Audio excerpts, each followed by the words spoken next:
Can you defend yourself against a hiatal hernia with better breathing? Yes, you can, and that's what we're going to be talking about today. If you're breathing through your mouth, you may very well be sabotaging your diaphragm and your body's ability to prevent not only hiatal hernia, but acid reflux. Hiatal hernias are quite common. Generally, 20% of the population suffer, but as we get older, that number increases with your decade. So if you're in your 50s, you have a 50% chance, 60s, 60% chance, and so on.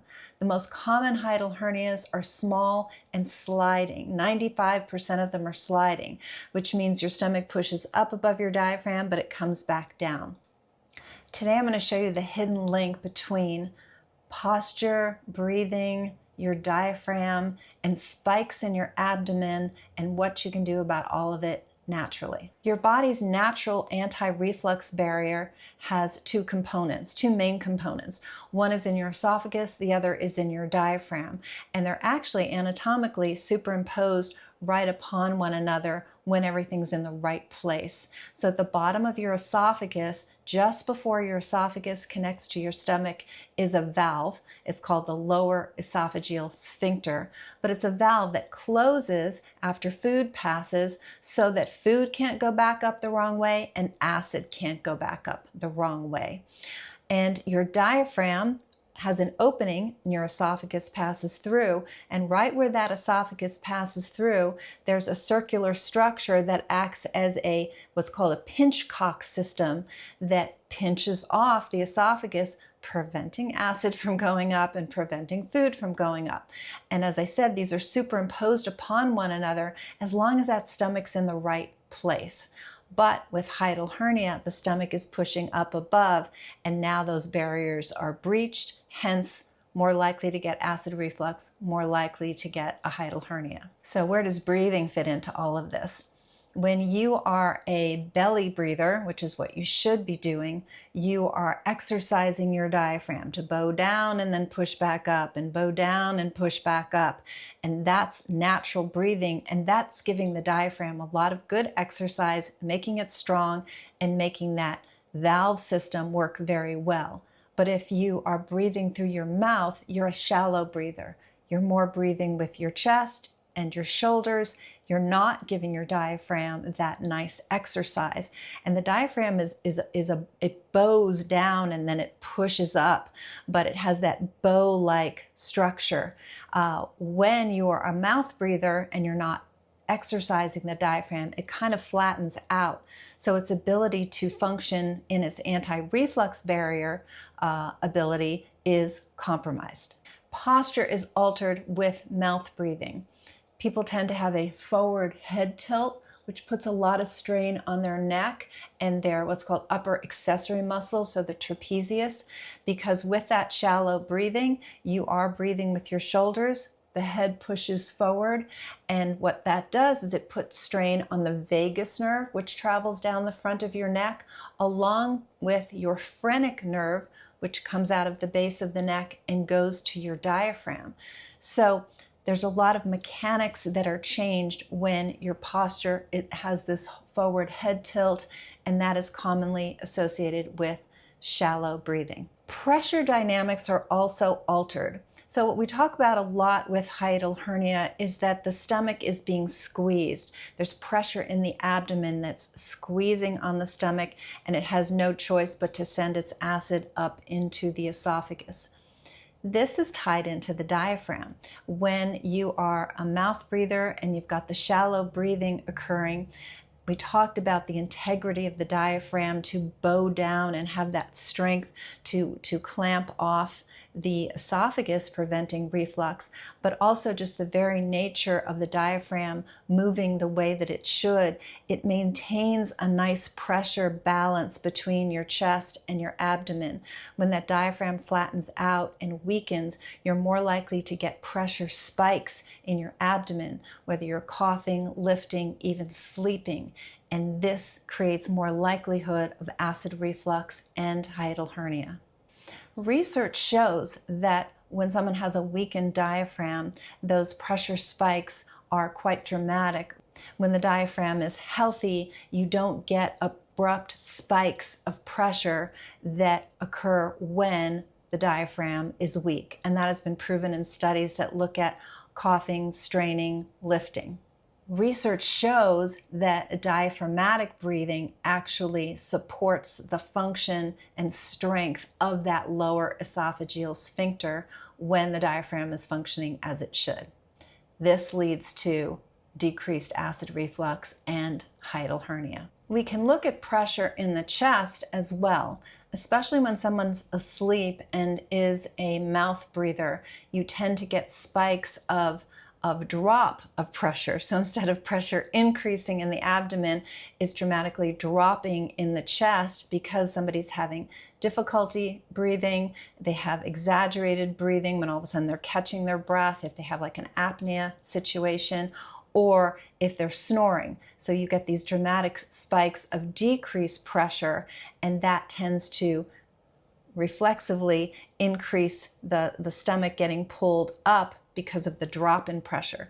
So you've got two pressure gradients. You've got the increased pressure of the abdomen, but then you have an abnormal decreased pressure in the chest when somebody is a mouth breather and is not sleeping well due to snoring, apnea, or just exaggerated breathing when they catch their breath again. So what are the causes and what can we do to correct them? Inflammation is a common cause, so is stress, and then you have airway obstruction. We'll take the last one first. With airway obstruction, whether it's you have adenoids or you have a blocked nasal passage, you need to see an ENT and see what you can do to structurally change that. So that's more of seeing a specialist as an ENT airway specialist to see what's going on physically. Back into the realm of functional medicine, there's much we can do as far as sources of inflammation and stress. So with inflammation, you can have allergies, you can have food sensitivities. So you can have localized inflammation that's creating swelling in your sinuses. Even a form of SIBO, small intestinal bacterial overgrowth, can create inflammation into the airways. Getting to the root cause of that and treating it naturally can really clear up nasal and sinus inflammation so that you can easily breathe through your nose.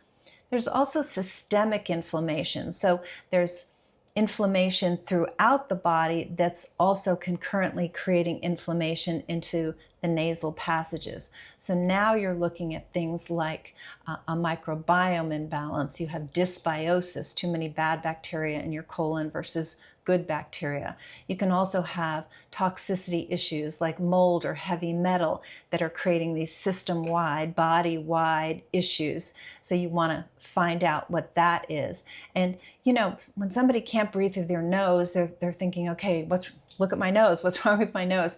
But I can tell you from 40 years of experience that I've had so many patients never able to breathe through their nose. There's nothing structurally wrong with their nose, but when we clear up the systemic inflammation, then suddenly they're breathing through their nose again. So you have to figure out the root cause and find a clinician who can help you figure out what is the actual root cause of why you can't breathe through your nose.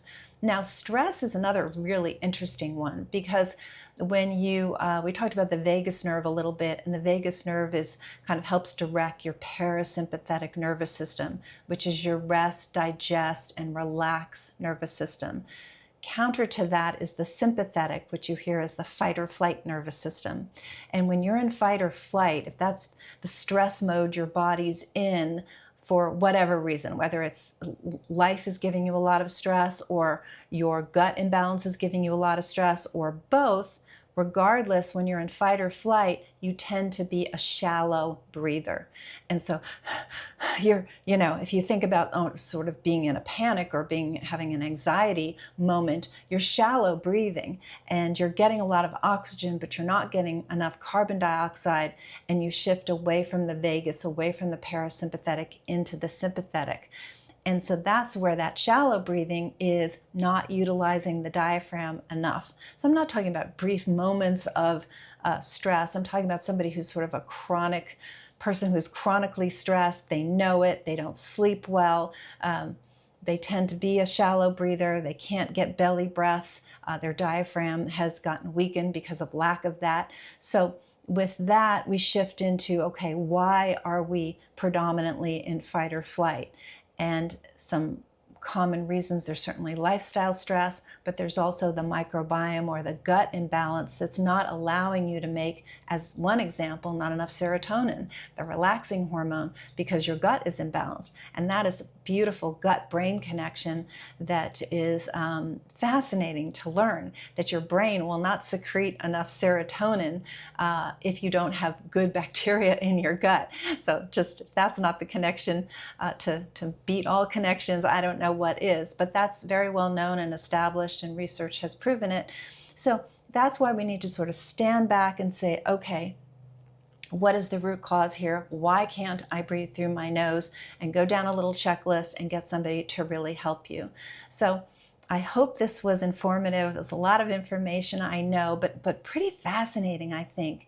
Now, you can right away start practicing diaphragmatic breathing, like box breathing. There's something called a physiologic sigh that you do, and so you can look up how to do that and see how you do. But if you just go, if I close my mouth, I'm not breathing, then we need to figure out where that inflammation is coming from, and it doesn't have to be difficult.